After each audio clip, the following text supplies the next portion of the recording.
Afternoon, YouTube. Yes, it's me, and I'm back again.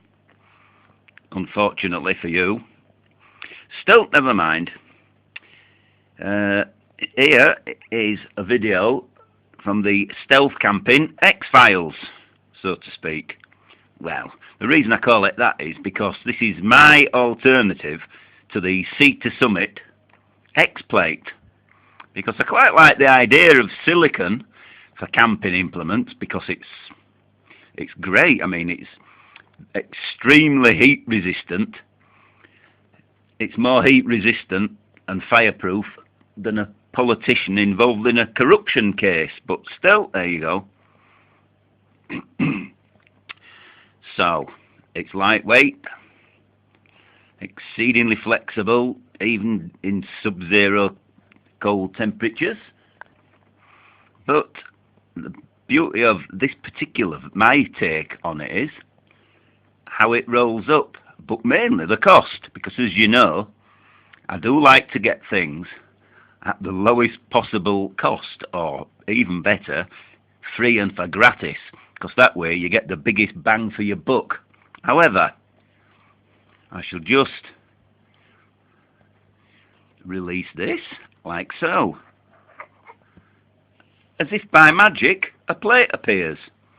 Now, this silicone plate is exactly the same size as the Sea to Summit X plate, hence the reference to the X-Files, except in one dimension, the depth, you know, top to bottom. Actually, I got that the wrong way around. It should be top to bottom. The more astute ones of you would have spotted that, but there again, you expect a lot of inconsistencies with my inconsistencies, I should say, in my videos, and boy, are you getting them in this one. The diameter is 8 inches. It's exactly the same. Now the weight, I don't know why I'm doing that, because I can't weigh it in my hand. I'm just doing it for dramatic effect. The weight is 50 grams. Now the X plate is 80 grams. And even though this is half an inch less in depth, you can still get a frightfully lot of victuals in it. Because I only purchased this today, but I've already tested it.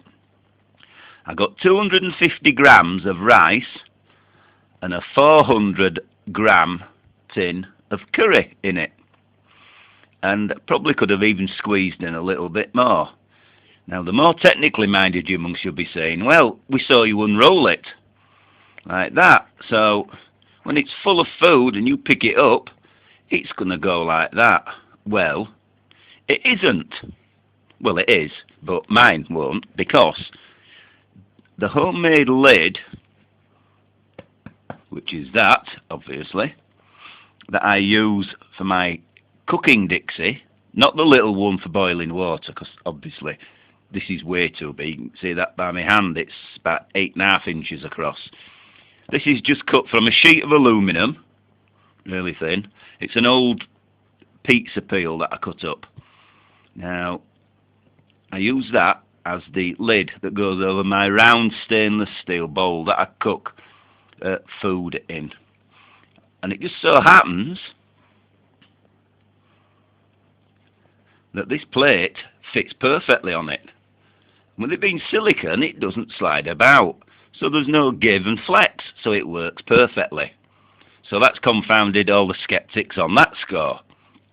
And also, but coming to the best bit now, the price. The X plate is around about the 17 pounds mark. This I got at Poundland for obviously £1. Now what it is, it's a silicone cake mould actually, but as this costs £1 and the X plate costs 17, I rather prefer this for obvious reasons. Now then, I shall just set those to one side. And this is another acquisition that I've made. it's yet another wooden buscraft spoon. Now this is again a bamboo one, from a charity shop, again very cheap, about 5p. And I just cut the handle down a bit. This is this one I use for eating. So again, it's very light. It's lighter than a titanium version of it. So just goes to prove you don't need to spend a lot of money or have high-tech materials to enjoy yourself in the great outdoors. And lastly, but probably not least, but I'll let you decide that. Now, you've seen this before in one or two of my videos. It's not proper military. It's a really cheap one. It cost a couple of quid. Now, in the lid, where my thumb is, it had a really crappy rubber seal. You can't really see it so well, but you just have to take my word for it. And it leaked like the devil. So I took it out and replaced it with a piece of silicone cut out of a muffin tray, which, oddly enough, came from the pound shop, and that stopped the leak a treat. So, and look at the size of it. I mean, I'm going to get dozens of seals out of that one. More seals than a Norwegian whaling ship. Anyway, hope you liked my little latest ramble. Of the verbal kind, obviously, not the walking kind. So, hope you like it. Please feel free to put any comments, good, bad or indifferent. So, as always, thanks for watching and bye.